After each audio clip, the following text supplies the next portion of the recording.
বাংলাদেশ জামাত ইসলামীর লোগো নিয়ে আলোচনা হচ্ছে, সমালোচনা হচ্ছে, কিন্তু আমি মনে করি বাংলাদেশ জামাত ইসলামী যে নতুন লোগো উন্মোচন করেছে তার সময় উপযোগী এবং বাংলাদেশের এই বর্তমান প্রেক্ষাপটে যুবকদের জন্য এক চমৎকার লোগো তারা উন্মোচন করেছে। দেখুন, আমি সমালোচনা করার থেকে পজিটিভলি ভাবার চিন্তা করি এবং আপনারা জানেন বাংলাদেশ জামাত ইসলামীর আগের লোগোতে আল্লাহ শব্দটি ছিল এবং আকিমুদ্দিন ছিল। এই দুটি বিষয়কে কেন্দ্র করে অলরেডি বিতর্ক শুরু হয়েছে এবং অনেকের মধ্যে প্রশ্ন এসেছে এই লোগোটার পরিবর্তনের কারণ কি। কেউ কেউ আবার সুযোগে সদ্ব্যবহার করছে, আমেরিকার দোহাই দিচ্ছে, জামাত ইসলামী ক্ষমতায় গেলে ইসলাম শব্দটা রাখবে না এমন প্রশ্নবিদ্ধ করছে। কিন্তু আমরা সর্বোচ্চভাবে বলতে বাধ্য হচ্ছি জামাত ইসলামের যে লোগোটা নতুন হয়েছে সেই লোগোতে স্পষ্ট সর্বপ্রথম আমার চোখে যেটা পড়েছে যে একটি কলমের মধ্যে চমৎকার ক্যালিগ্রাফি দিয়ে আল্লাহ সুবহানাহু ওয়া তাআলার নামকে তারা খুবই চমৎকারভাবে ফুটিয়ে উঠেছে এবং এটা ফুটিয়ে উঠেছে একটি কলমের মধ্যে। আর সবথেকে চমৎকার ব্যাপার হলো আল্লাহ তাআলা একত্ববাদ ঘোষণার জন্য এই এক কলম তারা এক বুঝিয়েছে, আবার তার মধ্যে আল্লাহ শব্দটা ব্যবহার করেছে। শুধু তাই নয়, এই কলমটাকে এমনভাবে বলনিপ করা হয়েছে যার নিচেই ব্যবহার করেছে কোরআনের লোগো। যারা বলছেন আল্লাহ শব্দটি বাদ দেওয়া হয়েছে, বাস্তবে আল্লাহ শব্দটি বাদ দেওয়া হয়নি। আবার তদরূপ করে যারা ভাবছেন যে কোরআন শরীফের একটি আয়াতকে বাদ দিয়ে দেওয়া হয়েছে, তারাও আমি তাদেরকেও প্রশ্ন রাখতে চাই, যেখানে আয়াত বাদ দিয়ে গোটা কোরআনকে নিয়ে আসা হয়েছে সেখানে তো আয়াতের প্রশ্ন আপনাদের করা আমার কাছে মনে হয় যে নির্দিষ্ট দলের বিরোধিতা করা ছাড়া, বিরোধী মানসিকতা ছাড়া অথবা জ্ঞানের পরিধি কম ছাড়া অন্য কিছু নয়।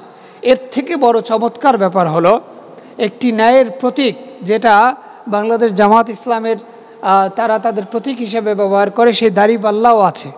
আর সবথেকে বড় ব্যাপার সেটা হলো যারা মুক্তিযুদ্ধ এবং রাজাকারের বিভিন্ন ধরনের একটি অ্যাটিটিউড দিয়ে বাংলাদেশ জামাত ইসলামকে বরাবর অসহযোগিতা করেছিল, জামাত ইসলামের নতুন লোগোতে সেই বাংলাদেশের শ্রেষ্ঠতম উজ্জ্বল পতাকাকে খুব চমৎকারভাবে ফুটিয়ে তোলা হয়েছে।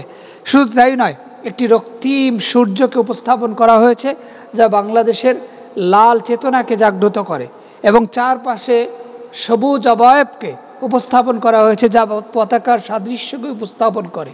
তো এত চমৎকার করে একটি লোগো যা সাজিয়েছে বাংলাদেশ জামাত ইসলামের বর্তমান নেতৃত্ব স্থানীয় ব্যক্তিরা, এবং এই লোগোর মাধ্যমে আমি মনে করি যে বাংলাদেশ জামাত ইসলামী যতটা সমালোচিত হচ্ছে, যদি গভীরভাবে সূক্ষ্মভাবে এই লোগোটা দেখা যায়, বোঝা যায়, তাহলে আমার কাছে মনে হয় যে কেউ এই লোগোটার ব্যাপারে একটা শ্রেষ্ঠ মতামত তৈরি করতে পারে। এবং আল্লাহ সুবহানাহু ওয়া তাআলার সবথেকে বড় নেয়ামত একটি দলের জন্য যে আল্লাহ তাআলা আমাদের জন্য যে দ্বীনকে পরিপূর্ণ করেছেন। দেখুন, রাসূল সাল্লাল্লাহু আলাইহি সাল্লামের সন্ধি চুক্তির কথা আপনাদের মনে আছে।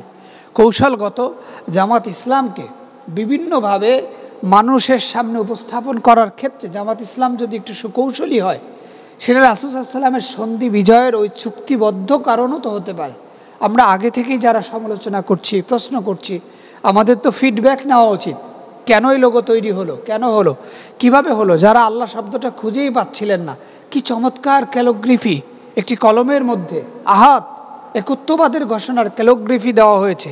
এই চমৎকার বিশ্লেষণ তাৎপর্যতা যারা তৈরি করেছে তারা আমার কাছে অবিস্মরণীয় এবং অনেক ঊর্ধ্বের। এর জন্য আমি বলবো, যারা এই লোগোকে নিয়ে সমালোচনা করছেন, আলোচনা করছেন, আপনাদের এই সমালোচনা আলোচনাকে বাইরে ফেলে রেখে আসুন আমরা একটি নতুন বাংলাদেশের জন্য, ইসলামের জন্য, আল্লাহর দ্বীন প্রতিষ্ঠার জন্য, রাসূল আকরাম সাল্লাল্লাহু আলাইহি ওয়াসাল্লামের আদর্শ প্রতিষ্ঠা করবার জন্য আমরা আমাদের চেষ্টাকে অব্যাহত করি।